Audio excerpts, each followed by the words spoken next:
Soir. Les Camerounais hier, voilà, ont également jubilé, mais cette fois-ci c'était une défaite. Ils ont jubilé la défaite de la Côte d'Ivoire. La Côte d'Ivoire qui a perdu 1-0 contre les Nigérians. Penalty transformé par Ekong dans cette rencontre-là. Tous les Camerounais s'appellent désormais Adobe et Ekouchoukou, Ekouemé. Il faut rappeler qu'aujourd'hui c'est notre tour et ça va forcément bavarder très fort du côté de la Côte d'Ivoire. Rappelons ici que la Côte d'Ivoire, avec la défaite 1-0 d'hier soir, est actuellement 3e de leur poule, dans leur propre CAN et dans leur propre stade. Attention, ils sont en train de frôler l'élimination. Le stade aquatique. Voilà, ils sont en train de frôler l'élimination au premier tour. La prière de tous les Ivoiriens actuellement, c'est de finir au moins parmi les meilleurs troisièmes pour ne pas être éliminés. Donc ça c'est vraiment très très dangereux pour les Ivoiriens. Alors moi j'appelle à tous les Ivoiriens qui perdent leur temps dans les clashs inutiles sur les réseaux sociaux. Je pense que c'est le moment de se mobiliser derrière les éléphants. Parce qu'actuellement les éléphants sont très mal en point. Ils sont sous perfusion, ça veut dire que c'est grave. Voilà, la Côte d'Ivoire qui a perdu cette rencontre-là. Il faut dire que les clashs ont repris de plus belle sur la toile entre Camerounais et Ivoiriens après cette défaite-là. Et actuellement, les Camerounais mènent parce que, en termes de clash, les Camerounais mènent au moins 100-0. Donc, à ce soir, pour voir si les Ivoiriens vont égaliser ou alors si on va passer à un autre niveau avec les Ivoiriens en termes de clash. Ben, il faut dire que les Ivoiriens, eux, de leur côté, ils attendent en quelque sorte que le Cameroun joue, voilà, pour aussi peut-être donner du temps. Bon, les Camerounais, déjà, nous, on est habitués à ce style de match où il faut tout jouer pour pouvoir se démarquer. C'est peut-être le plus important à retenir parce que au courant des différents matchs que le Cameroun a eu avec Rigobert Song, je pense que tu l'as rappelé ici, on a toujours été sous forme d'asphyxié, sous forme d'une équipe asphyxiée pour pouvoir s'en sortir. Donc moi je pense qu'on est habitué. Maintenant le reste à faire, c'est les joueurs qui savent ce qu'ils ont à faire pour qu'on puisse remporter ce match. Les joueurs savent l'enjeu actuel dans lequel ils se trouvent. Donc je pense qu'ils vont se donner à 100% parce que le but pour chaque joueur c'est de faire la meilleure CAN en fait. Et c'est quand on était en danger qu'on était décidément pas en danger avec Rigobert Song. Mais il faut dire que les Ivoiriens ont énormément réagi après leur défaite face au Nigeria. Beaucoup d'Ivoiriens accusent Serge Aurier qui, ma foi, a fait un bon match. Mais après, sur les côtés, les Nigériens avaient deux bons joueurs qui allaient super vite. On avait Lookman d'un côté, on avait Chukwueze de l'autre, ça allait super bien. Mais est-ce que toi, tu trouves la critique contre Serge Aurier logique? Bon, les Ivoiriens, ils ont leur raison. Ils ont leur raison de critiquer Serge Aurier parce que peut-être en tant que capitaine, ils attendaient un peu plus de lui.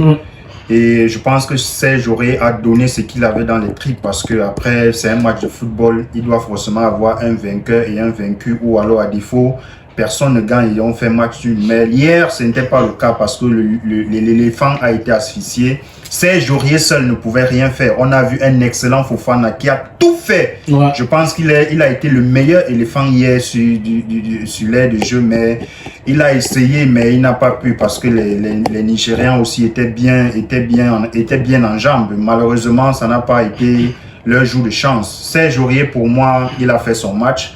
Mais je pense que dans cette équipe, il y a Serge Aurier et Max Gradel qui n'ont véritablement plus leur place. Je pense qu'il est temps. Max Gradel qui était sur le banc. Il était sur le banc. Il n'a même plus raison d'être là. Moi, je pense qu'il a donné ce qu'il pouvait donner à la Côte d'Ivoire. Même chose pour Serge Aurier. Il est temps vraiment peut-être de laisser les devants aux jeunes qui sont encore un peu plus frais, qui peuvent encore donner un peu plus que ce qu'ils ne donnent actuellement. Donc, moi, je pense que Serge Aurier a fait un bon match. Mais les Ivoiriens seuls savent pour quelles raisons ils sont en train de le critiquer. Parce que nous tous, on a regardé le match et Serge Aurier s'est battu comme il a pu en tant que capitaine. Je pense qu'il a même été remplacé.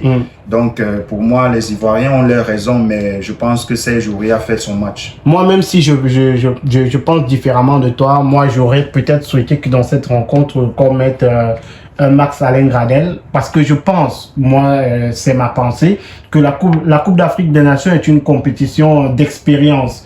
À un certain moment, quand ça devient difficile, ce sont les joueurs d'expérience qui peuvent décanter la situation. Par exemple, avec le Ghana, moi, vers la fin du match, j'aurais mis André Ayew, qui sont des joueurs d'expérience. J'aurais mis pour la Côte d'Ivoire Max-Alain Gradel, qui sont des joueurs qui peuvent te changer la rencontre en quelques minutes parce qu'ils ont l'expérience de cette compétition. Parce que derrière aussi, il faut le savoir. Quand vous voyez, par exemple, l'équipe du Nigeria qui a fait ce match-là, l'équipe du Nigeria gagne grâce à son capitaine Ekong, qui est un joueur d'expérience. Vous voyez les jeunes Chukwueze, Lookman, qui, bien que faisant de beaux matchs, ne sont pas au top niveau, peut-être parce qu'ils n'ont pas d'expérience.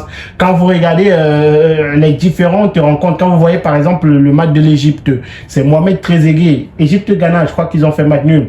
C'est Mohamed Trezeguet qui fait la rencontre. Ce sont de vieux joueurs dans cette compétition-là. Lui qui est le doyen de l'équipe d'Égypte. Moi, c'est mon point de vue. Je me dis que peut-être c'est ça qui manque aussi au Cameroun. C'est qu'au Cameroun, on n'a presque pas de joueurs qui ont une grosse expérience en Coupe d'Afrique des Nations. Et on voit parfois ça paye cash dans ce genre de compétition. Bon, et puis même ceux qui ont une grosse expérience ne jouent pas. En l'occurrence, Njie Clinton. Je pense que dans notre équipe nationale, qui est blessé, Clinton, qui est indisponible. Mais au premier match, il n'était pas indisponible. Il a cette expérience. Je pense qu'il est le plus capé en termes de compétition comme la CAN. Il est le plus capé. Peut-être Aboubakar. Peut-être. Oui, Aboubakar ou Njie Clinton. Oui. Donc ils sont les plus capés, mais ils n'étaient pas au stade. Donc, n'étant pas au stade, on ne va pas dire que ceux qui sont là ne peuvent rien faire parce qu'ils ne sont pas expérimentés. Non. Après, il y a une stratégie de jeu. Et puis, il faut la respecter, il faut se donner à fond pour pouvoir gagner un match. Ce n'est pas l'expérience. On ne se qualifie pas parce qu'on est le plus expérimenté. On se qualifie parce qu'on a bien joué, on a marqué et on a le nombre de points qu'il faut pour se qualifier. Et il faut dire que beaucoup d'Ivoiriens demandent le licenciement de leur sélectionneur Jean-Louis Gasset. Voilà, beaucoup d'Ivoiriens demandent que le sélectionneur s'en aille. Et j'ai vu des Ivoiriens qui demandaient sur une vidéo qui circule sur Internet, qui demandaient à Didier Drogba de reporter les Godasses, qu'ils ont besoin de lui. Non, mais c'est impossible. Mais on a vu ça avec Roger Mida au Cameroun. Je pense que la seule façon où Didier Drogba peut aider les éléphants ou alors la Côte d'Ivoire en termes de football actuellement, c'est peut-être devenir coach ou alors prendre les rênes de la fédération ivoirienne. On lui a refusé ça. Bon, il a perdu les élections. C'est mieux dit comme ça. En dehors de ça, je pense que les Ivoiriens vont devoir faire avec le coach qui est là actuellement en attendant peut-être qu'on en trouve un autre. Mais lorsqu'il y a... Bon, il faut se dire que ce que les Ivoiriens vivent, c'est partout. Et même ici chez nous, une fois qu'il y a une défaite, on veut la démission. On veut la tête de son. Oui, on veut la tête de tout le monde. On veut que tout le monde doit partir. Le lendemain, quand vous faites un bon match, tout ça a disparu. Ouais. Tu vois que vous êtes l'homme des situations. Voilà. C'est un peu ça. Je sais pas comment je peux appeler ça. C'est trop d'amour en fait. Quand tu as trop d'amour pour quelqu'un ou pour une personne ou alors pour ta nation, c'est comme ça. Tu veux que cette nation-là soit parfaite à tous les niveaux, mais c'est impossible vu que c'est un match. C'est un match qui doit avoir un perdant et un gagnant. Il faut savoir être fair play en fait. Et sur la toile, ça chauffe énormément les Camerounais qui ne lâchent pas les Ivoiriens depuis hier. Et si le Cameroun gagne, est-ce que les Camerounais vont accentuer Moi, je me rends compte en fait que entre le Cameroun et la Côte d'Ivoire sont les nations qui font véritablement la beauté de cette CAN. Oui. Parce que si les autres pays, on a l'impression que ce sont des figurants dans un clip ou dans une chanson. Et une Sénégalaise a demandé pourquoi on a l'impression que la Coupe d'Afrique c'est seulement le Cameroun. On a l'impression parce que nous sommes aussi là. Sur la toile, il n'y a que nous. Dans les stades, il n'y a que nous. Et puis, et c'est ça qui rend la chose encore plus belle parce que après, on se rend compte que derrière tout ça, il y a une convivialité, il fait beau vivre, tout le monde est tranquille, mais après, il faut ça, il faut se titiller, il faut se booster. Finalement, c'est ça le vrai amour. Finalement, c'est ça le vrai amour, parce qu'on dit, la plupart du temps, on dit que l'amour commence toujours par la haine. Et entre la Côte d'Ivoire et le Cameroun, il y a toujours une haine qui n'est vraiment pas profonde. Oui. Une haine qui est celle-là. Ce n'est même pas de la haine. Je crois que c'est deux frères qui se bagarrent de temps en temps. Ils font semblant de se haïr. Voilà, de se haïr. Et pourtant, ils s'aiment réellement. Mais bon, je pense que le Cameroun doit faire comprendre aux éléphants aujourd'hui que la forêt ne se limite pas seulement au Cameroun. Que la forêt de la Côte d'Ivoire, il y a les lions. Et les lions vont faire parler ce soir. Et si le Cameroun gagne. Je sais que quand je dis ça, il y a beaucoup de frères camerounais qui veulent ma tête. Si le Cameroun perd, bon, si le Cameroun perd, je pense qu'on sera au même niveau que les Ivoiriens. on va pas se connecter. On va se connecter, mais on a toujours du répondant. Hein. Donc on a toujours du répondant parce que contre le premier match, après qu'on a fait match nul, on a eu du répondant malgré le fait qu'on n'était pas content. Il y a un moustique qui a dit ils étaient handicapés, il fallait pas aggraver les choses. Voilà, je pense qu'il y a d'autres personnes qui ont même fait comprendre que c'était juste pour donner la visibilité à l'équipe qui était en face. Donc on a toujours du répondant dans tous les cas. Donc rendez-vous à 18h pour cette rencontre-là. Ton pronostic peut-être?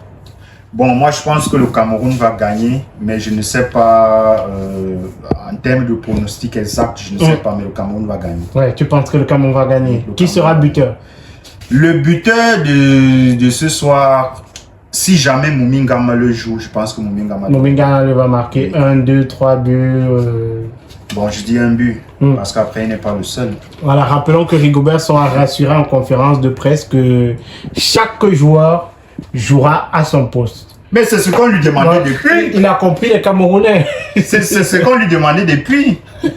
On demandait à Rigobert qu'il mette chacun à son poste d'abord. Parce que chacun a besoin d'être à son poste pour mieux s'exprimer. Après, le coaching avec les proverbes, là, vraiment, ça ne nous a pas aidé. Alors, chers auditeurs, rendez-vous à 18h pour cette rencontre-là que vous allez vivre en direct avec les commentateurs de La Voix du Golf. C'est la 94.7 FM. Juste derrière, vous avez l'émission des voisins lorsqu'il sera 10h avec Deka, Yvan et Flore, sans oublier Armélion. Voilà les amis, on se dit au revoir et on se donne rendez-vous demain lorsqu'il sera... Ah, demain c'est samedi. Waouh. Le temps est file, hein? Voilà, rendez-vous lundi lorsqu'il sera à 9h30 pour une autre édition de votre quotidienne on air. D'ici à là, portez-vous bien, prenez soin de vous.